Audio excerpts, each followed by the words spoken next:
So this is a short summary of how you'll begin the transfusion process. So first, a provider has entered order for blood products. You'll see a ready status, whatever your column looks like on your ED or MedSurg status board. It will say ready for you to understand that you need to go to the blood bank. So you'll see a ready status on the patient tracker or status board when the products are ready for you to pick up. It is best to enter a set of vital signs before going to the lab. And I just put be wise, document pre-transfusion vital signs in the regular chart, PCS, to avoid challenges in the TAR. So when you document, one of the requirements is to have a set of pre-transfusion vital signs. So that's kind of the easiest way to do that. So your next step would be to take a patient label to the lab to pick up, ignore that, to pick up your blood. Technically a 20-minute clock begins when you sign out the blood product. And all that's really for is if you don't get it, if for some reason you don't give it back, or I'm sorry, you don't start the infusion within 20 minutes, you cannot return it to the blood bank. That's all that clock means, is you can't return it to the blood bank. But that's really not an issue because the blood bank is really not wanting to take blood back. It's kind of a complex requirement in order to keep the temperatures regulated and all those types of things. So that's a detail, but really you're going to be giving that blood. Chances are you're going to be giving that blood. It's very rare that you would not give it. Let's say the patient expired or something like that. That would be one of the rare instances. So when you take your patient label to the lab, the blood bank, this is a visual of what details within a checklist that you'll perform with the staff in the blood bank to obtain the blood unit. It includes all of these things. And the same items will be verified in the TAR. This is a picture of the TAR just prior to starting the patient's infusion. So the list of details is the same. That's why I included that there.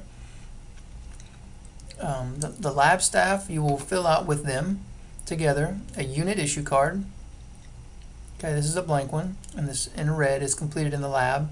These are some of the things you will check over: date of birth, wristband number, the unit number, product type, all of those things right there, blood type.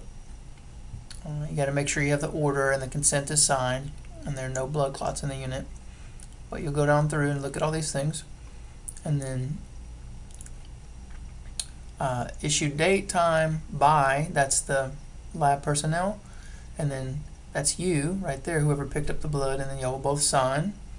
Make sure the monitor button on the bag is the correct color. And so when you finish the transfusion, it's completed, you have to make sure to fill in this bottom portion. All of this must be completed. A complete set of vital signs must be completed, every detail. And so this is pre-transfusion vital signs that you have to have on there. And this is just an overview of how this unit issue card must be returned to the lab when the transfusion is complete, because the blood bank personnel have to turn these things in with all the details filled in. It's a federal requirement related to blood bank registry. So we just need to do a good job to help them be able to do their job properly. And then when you return, once you pick up that blood, they will do some computer magic in there, and then it will turn to your ready status will turn to issue status. You won't see 4, you'll only see 1 or 2, depending on how many units you're picking up. But you'll just see 1, perhaps, line turn from ready to issue. This one just has 4 lines because I was doing a lot of blood testing. But your ready will turn to issue, and then you can either click in this box to launch into the TAR documentation, or do it the other way that you were shown, opening the chart and using the right-sided menu button, the TAR button. And so now when it says issue, all units have been issued by the lab and are ready for administration. When you do click in that column, this is most likely what you'll see. A little box will pop up, it'll say issued. You make sure that's the unit number, especially if you have more than 1 unit. Then if that's the proper unit number, you just click go to TAR. It'll ask for your PIN, and you'll be on your way. And then the following videos will go through exactly what to do.